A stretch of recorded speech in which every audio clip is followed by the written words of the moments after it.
Jadi Bang, banyak peserta itu suka komen gini Bang, Mas Dedi ini saya tuh kalau ketemu sama bos saya itu selalu yang diomongin angka mulu ya, achievement aja gitu.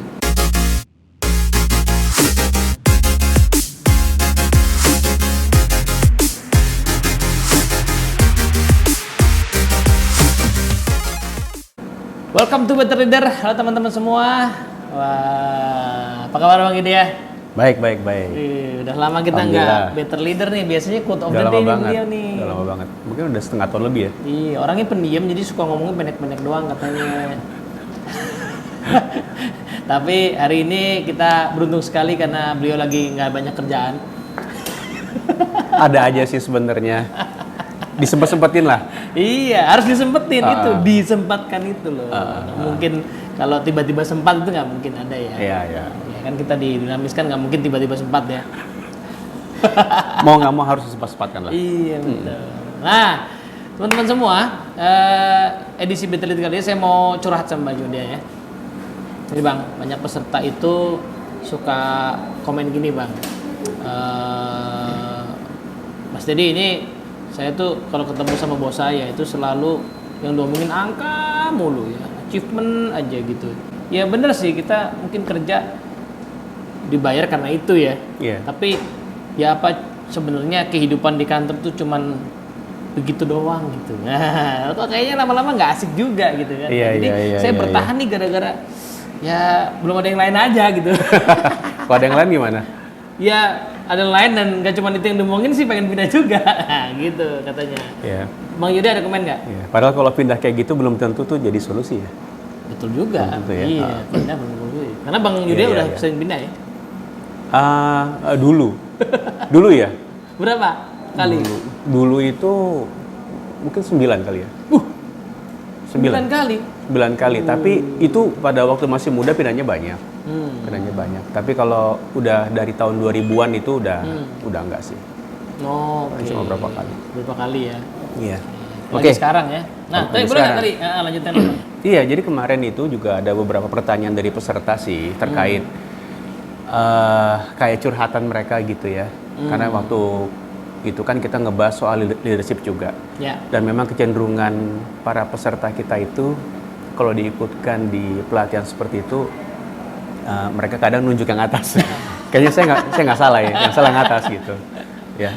Oke, tapi mungkin kita akan ngebahas dari dua sisi ya. Dari sisi kita, karena kita juga sebagai leader, dan juga dari sisi atasan, mungkin juga atasannya denger gitu. Nah, kan video ini bisa di-sharing ke atasannya. Ya, bisa di-sharing. Maaf, sengaja kepencet. Nah. Iya, karena memang pada hakikatnya itu kan kebutuhan manusia itu kan bukan hanya bekerja ya bro ya. Tapi kebutuhan manusia itu juga ada beberapa aspek lain lagi yang perlu diperhatikan, apalagi kalau sebagai leader itu angka itu perlu karena dapurnya kita kan di sana gitu. Tetapi yang mendrive orang itu untuk bisa mendapatkan angka itu juga perlu untuk jadi perhatian. Iya. Gitu. Karena orang itu kan bekerja berdasarkan motifnya ya. Iya, betul. Kalau dia terpenuhi di depan untuk bisa mencapai goal itu, insya Allah sih bisa jadi lebih gampang. Iya, karena kan gini ya Bang ya, orang tuh suka angka yang pencapaian itu kan mungkin implikasi terdekatnya di revenue. Kalau bagi karyawan berarti di uang ya, di gaji. Gaji. Masalahnya kan sebenarnya orang itu nggak hidup karena uangnya. Iya. Tapi karena apa yang mau dia capai di balik uang sebenarnya kan gitu kan. Kan itu sebenarnya yang menghadirkan motivasi kan di situ sebenarnya. Iya, betul. Nah, jadi leader itu perlu untuk apa ya? Kayak pinter-pinternya melakukan pendekatan lah kepada para anggota timnya gitu. Jadi saya pernah ada mendapatkan satu bacaan gitu ya. Bahwa leader itu bukan hanya perlu untuk bekerja mengikuti KPI yang diminta, tetapi leader itu juga perlu untuk memberikan kontribusi. Kontribusi. Jadi bukan hanya memberikan sesuatu yang sifatnya umum, Lo harus kerja, datang tepat waktu. Gitu Itu standar lah ya. Standar, lo ngasih Nggak usah diomongin briefing, lagi ngasih sebenarnya meeting itu ya. gitu ya, itu udah standar gitu. Tapi gimana lo bisa ngasih, bukan ngasih lebih aja ya, orang kebanyakan bilang itu extra mile, tetapi lo bisa ngasih feel. Di situ lo bisa ngasih roh di situ, supaya apa yang pada waktu leader lakukan kepada anggota timnya itu, mereka tuh bisa be feel, mereka bisa ngerasain bahwa saya diperhatikan, bahwa saya didengar gitu. Ya nanti akan bisa berdampak baik terhadap perilaku dari anggota timnya. Maksudnya kontribusi di situ ya, bukan hanya bicara pencapaian semata tadi dan mungkin peraturan perusahaan karena ya itu sih udah basic ya, sebenarnya nggak perlu sering-sering ngomongin ya. Iya, itu udah basic. Ya, cuman apa yang menggerakkan orang sebenarnya adalah sesuatu yang sifatnya kontributif ya. Iya. Tapi memang agak sulit bagi leader untuk bisa memberikan kontribusi karena kalau dilihat dari secara jenjang itu kan mereka naik dari yang paling bawah gitu ya, dari individual kontributor naik semakin ke atas sebagainya. Dan mereka juga percaya bahwa begitu mereka dipromot itu karena angka yang sudah mereka cetak sebelumnya. Iya betul. Gitu. Lebih kepada skill yang perlu mereka kembangkan lagi, lebih kepada skillnya. Tetapi untuk bisa memberikan kontribusi itu gak hanya skill semata yang bermain. Gitu. Iya. Gak cukup lah ya skill yang kemarin Nggak bikin cukup. dia aja gak cukup. Nggak cukup. Perlu ada sesuatu dari leader tuh yang perlu dia kembangkan. Seperti mindset, gimana cara dia berpikir supaya pada waktu dia mendeliver apa yang mereka mau berikan kepada anggota timnya, itu bisa di feel, bisa dirasakan dengan secara positif, dan mereka akhirnya mau mengikuti apa yang disampaikan oleh leader gitu. Gitu. Nah, orang sementara kalau kita bicara mengenai kontribusi, kan ada dua mata ya. Ada kontribusi yang nanti arahnya ke yang nggak bagus gitu. Itu secara subconscious tuh bias itu leader kadang tuh nggak sadar gitu ya. Secara intent dia bagus. Tapi pada waktu diterjemahkan ke pekerjaan dibaca oleh yang lain itu bisa terbalik. Oh, ada model begitu juga ya? Ada. Nah, yang harus diperhatikan itu oleh seorang leader pada waktu dia memberikan kontribusi, dia harus yakin dulu nih. Yang akan saya berikan itu sifatnya positif apa enggak? Sifatnya akan membuat tim saya growing atau tidak? Apakah kontribusi yang akan saya berikan ini ke depannya akan menjadi sustain atau enggak? Ya harus ada. Nah, kalau menurut John Maxwell itu ada 7 mindset. Ada John Maxwell yang pakar pemimpinan itu ya? Oh iya. Ada 7 mindset dari seorang leader untuk bisa memberikan kontribusi. Bukan hanya kepada timnya tapi juga kepada yang lain. Ini dibahas aja ya. Ya. Oke. Yang pertama adalah be grateful. Rasa terima kasih. Bahwa leader itu harus tahu bahwa orang untuk bisa menjadi sukses itu nggak bisa dia sendiri. Perlu ada bantuan dari orang lain. Either dari bawahnya yang nonjok ke atas atau yang dari atasnya yang ngungkit yang gerek ke atasnya. Jadi dia perlu untuk memberikan rasa terima kasih ini kepada orang-orang lain juga gitu. Wujud terima kasihnya adalah ngebantu sebenarnya. Bahwa saya ingin membuat anggota tim saya untuk bisa mencapai posisi seperti saya atau mungkin bahkan lebih dari saya. Itu salah satu wujud dari terima kasih. Nah, mindset itu yang paling pertama. Basis pertama itu ya, syukuri dulu. Karena ini poin penting Bang. Karena kadang-kadang salah satu rezeki yang nggak diperhitungkan ya sama orang tuh adalah punya anggota tim yang bagus. Yes. Iya kan? Iya, Jadi betul. Anggota tim yang bagus, yang qualified itu kan kadang-kadang kita tuh dapat juga untung-untungan ya. Iya kan? Nggak gampang loh. Karena itu given ya. Iya.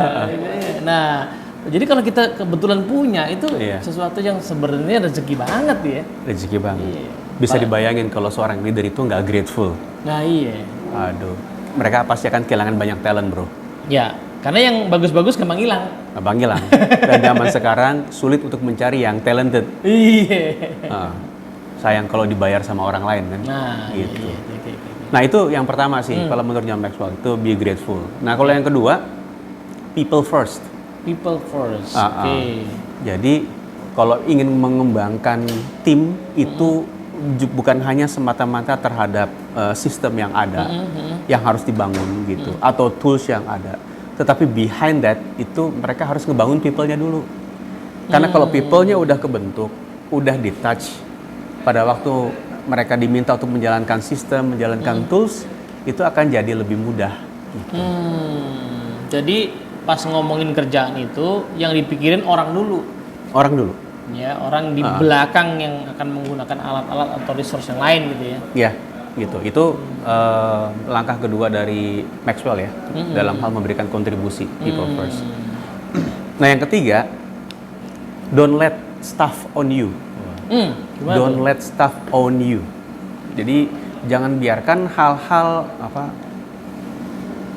small stuff gitu yang mengontrol kita. Maksudnya gimana tuh, Bang? Jadi kayak misalnya ada hal-hal yang tidak penting, hal-hal yang sebenarnya membawa kita ke dalam sebuah situasi sehingga membuat kita tidak bisa fokus terhadap hal yang ingin kita berikan kontribusi. Terlalu banyak bicara, terlalu banyak wacana, dan at the end of the day kita nggak mendapatkan apa-apa di sana. Terlalu banyak mungkin hal yang dianggap prioritas gitu? Iya. Harusnya dia bisa melakukan itu. Jadi gitu. Fokus gitu ya? Fokus, jangan sampai hal-hal yang nggak penting itu ngedistract ke dia. Jadi lose vision, nanti pada akhirnya nggak akan bisa tercapai. Yes. Ya, itu yang ketiga. Yang keempat itu don't let people own you. Ini nih. Berarti staff people juga loh. Iya, yang keempat. People itu lebih kepada orang-orang ya. Nah, kebanyakan orang itu mudah ke distract oleh orang lain. Di balik interestnya seperti apa gitu. Ini kalau di Seven Habit adanya di kuadran yang ketiga, bro. Oke. Ya, ada gangguan-gangguan. Oh, kepentingan orang yang masuk ke dalam aktivitas kita ya. Don't let people own you. Jangan sampai itu akan bisa menggeser kita dari tujuan yang udah kita buat. Oke sih, mungkin kalau untuk hal yang tujuannya untuk membangun hubungan itu nggak apa-apa gitu ya. Tetapi kalau sampai keterusan akan membuat kita menjauhi visi, malah akan jadi jadi lebih sulit untuk kontrolnya. Biasanya itu orang-orang yang gak enakan ya. Nah, itu juga tuh. Semua undangan diterima. Semua undangan diterima, open doors. Iya. Pokoknya. Open door policy dalam artian bahwa ya tadi nggak tahu kapan mesti di close ya, karena kan kita kadang-kadang butuh fokus ya kan. Iya, betul. Yes. Itu yang keempat tuh. Yang pertama kan be grateful, yang kedua people first, yang ketiga don't let stuff on you. Yang keempat itu don't let people on you. Yang kelima, sukses itu adalah tentang menabur katanya, bukan menuai. Menaburnya. Menabur. Jadi banyak orang yang menganggap sukses itu adalah is a finish line.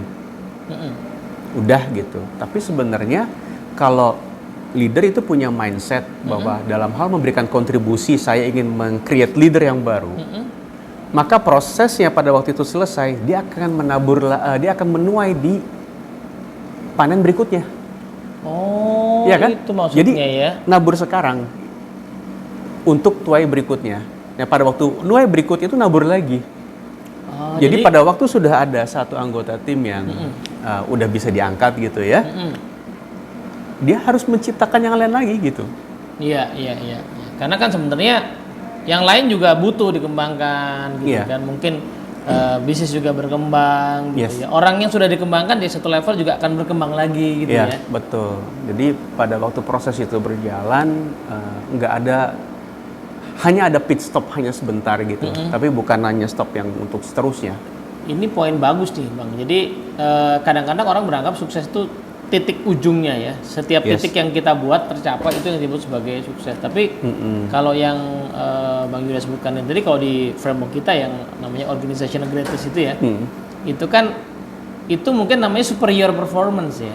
Superior, hanya superior performance. Tapi kalau sustain superior kan sebenarnya proses naburnya itu emang nggak pernah berhenti sebenarnya kan. Kita pengen dapat hasil ditabur. Tapi kan kita tahu bahwa ketika dapat hasil nih superior, untuk sustain kan betul nabur lagi gitu kan. Iya.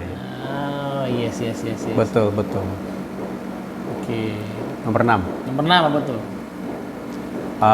Fokus ke self development, bukan self fulfillment katanya.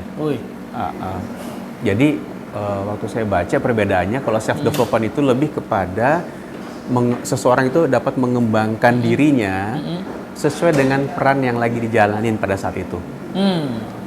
Tapi kalau self fulfillment, orang itu melakukan kegiatan, ya, leader melakukan kegiatan, tetapi hanya berdasarkan apa yang dia suka dan tidak begitu pas dengan perannya pada saat itu. Jadi kalau misalnya dia leader, dia tahu kebutuhannya itu adalah untuk mengembangkan orang lain, maka dia perlu untuk mengidentifikasi kekurangan saya apa. Kayaknya saya masih kurang knowledge untuk melakukan coaching deh. Nah, berarti dia harus apa? Lihat podcast, harus belajar gitu dan sebagainya gitu. Padahal dia belum tentu suka sebenarnya ya. Dia belum tentu suka gitu. Nah, tapi ada juga orang yang fokusnya begini. Oke, gue udah punya anak buah gue tuh udah bisa melakukan semuanya sendiri. Level trustnya tinggi banget gitu ya. Udah bisa dirilis, dilepas. Tetapi leader itu dia tidak apa namanya, dia itu tidak melakukan pembaruan diri. Dia udah merasa cukup, terus dia melakukan pengembangan di hal yang berbeda gitu. Sebenarnya nggak salah sih, nggak salah. Cuma itu akan masuk ke dalam nomor 3 tadi. Don't let stuff on you. Gitu. Juga. Jadi akhirnya berhenti di sana aja gitu. Nah, harusnya dia bisa mencari sesuatu yang baru supaya kualitas dia sebagai leader itu bisa dia perkuat lagi 50%, 60%, 70%. Iya, benar-benar. Jadi kalau memang dia perannya sebagai leader, ya kita mesti ketahui apa kemampuan yang harus saya kembangkan dari diri saya terkait hal itu. Iya. Jangan dihindari ya, meskipun nggak suka ya. Iya. Kayak tadi sebagian orang tanda kutip lah mungkin terpaksa jadi leader ya, karena diangkat gitu ya. Atau mungkin dia suka sama gajinya aja mau jadi leader bang ya. Nah, cuma kan konsekuensinya sepaket kan adalah dikembangin orang, karena orangnya nggak mesti dia sukai. Ya supaya bisa kerja bareng dia mesti deketin. Tapi deketinnya itu kadang nggak dia nyaman ya. Ini tadi ya, self development tuh harusnya ya itulah yang saya harus kerjakan sekarang. Iya, banyak orang yang menganggap juga kalau itu adalah sesuatu yang sifatnya naluriah. Kalau misalnya kita bicara mengenai skill komunikasi gitu ya, gimana cara ngebangun hubungan sama vendor, sama stakeholder yang lain. Tapi menurut gue itu skill sih. Jadi kalau ada orang yang merasa bahwa, Pak saya introvert, ini kejadian. Ada peserta yang nanya ke saya begitu. Ini Pak, saya orangnya agak tidak suka berhubungan dengan orang lain. Saya cenderung pendiam. Kalaupun di rumah ya saya nggak kemana-mana gitu. Saya di rumah sama keluarga aja. Tapi begitu saya harus, ini marketing dia ya, kebetulan marketing nih. Tapi begitu saya ketemu sama orang lain, saya mingle sama mereka, saya merasa itu topeng. Oh, iya juga sih. Ya, sebenarnya nggak gitu ya. Iya. Nggak gitu kan. Itu sebenarnya adalah journey yang harus dilewati untuk bisa menjalankan perannya sebagai leader dengan menjadi lebih baik. Gitu. Harus ada fase yang harus dia ganti. Dari yang tidak bisa jadi bisa. Dari yang yang berbeda jadi tidak berbeda gitu. Itu harus dia bisa lewati. Oke. Yes. Nah, itu yang nomor 6. Nah, yang nomor 7, keep growing. Keep growing to keep giving. Itu. Gimana tuh? Selalu bertumbuh, selalu belajar hal baru, selalu dekat sama orang, kenali orang-orang yang baru ditemui, gitu. Tidak membatasi diri untuk mengeksplor, supaya pada waktu kita memiliki banyak resource, kita bisa memberikan kepada orang lain. Keep growing. Kita nggak obsolete kitanya sendiri tidak obsolete itu punah ya. Obsolete ya, kadaluarsa lah gitu ya. Kita nggak kadaluarsa, kita punya banyak ilmu baru dan itu bisa kita kasih ke mereka. Jadi as a leader butuh kan tadi ya, butuh nabur terus ya, butuh giving terus.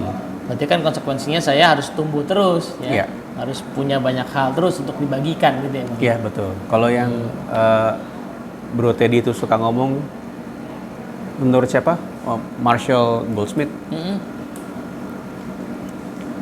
What got you here won't get you there. Iya. Yang membawa Anda ke sini belum tentu membawa Anda ke sana. Iya, tetap harus belajar, tetap harus grow dan Iya sebagainya. Nah, itu 7 mindset tadi yang disampaikan oleh John Maxwell itu diharapkan jika leader memiliki itu, dia tahu kenapa dia harus memberikan kontribusi dan gimana caranya. Ya, caranya bisa macam-macam dia cari ya, tapi di kepalanya begitu ya. Katanya adalah saya pengen ngasih, saya pengen nabur, saya perlu belajar, ya kan? Saya bisa belajar hal yang mungkin nggak saya sukai tapi dibutuhkan oleh tim saya gitu ya. Betul. Jadi apa yang dia dapat nggak berhenti di dia, tapi dikasih ke orang, gitu. Kan ujung-ujungnya apa? Legacy. Ya, nama baik seindah apa yang mau kita tinggalkan di tempat kerja kita yang terakhir. Cuma itu aja. Iya. Gitu. Pas. Benar. Oke, Bang Yudia. Terima kasih 7 mindsetnya ya teman-teman yang suka curhat tadi ya. Iya. Ini buat dua sisi ya. Dua sisi. Satu sisi ya terutama buat kita dulu yang nonton yang nanya tadi tuh ya, bos saya dipikirin ke Pak Ibu. Ya oke lah. Kita simpen dulu buat bosnya ya. Kita lihat kalau kita pengen jadi leader bagaimana. 7 mindset ini. Tapi di sisi lain kalau video ini nyampe ke bosnya, moga-moga bosnya bisa mulai memikirkan beyond the KPI ya. Iya. KPI itu hanya salah satu indikator ya Bang ya. Kesuksesan kita mimpin. Balik lagi KPI tercapai itu mungkin superior ya. Tapi sustain superior pasti terjadinya lewat orang, kapabilitas tim yang kita bangun, dan itu terjadinya karena kita memang punya orientasi ke people, ya bukan hanya orientasi ke task aja. People is everything lah. Gitu. Karena walaupun perusahaan itu punya uang, tapi kalau people-nya nggak kuat, ujung-ujungnya runtuh juga sih. Iya betul. Oke, sip. Thank you Bang Yuria. Sampai ketemu lagi di Better Leader teman-teman semua ya.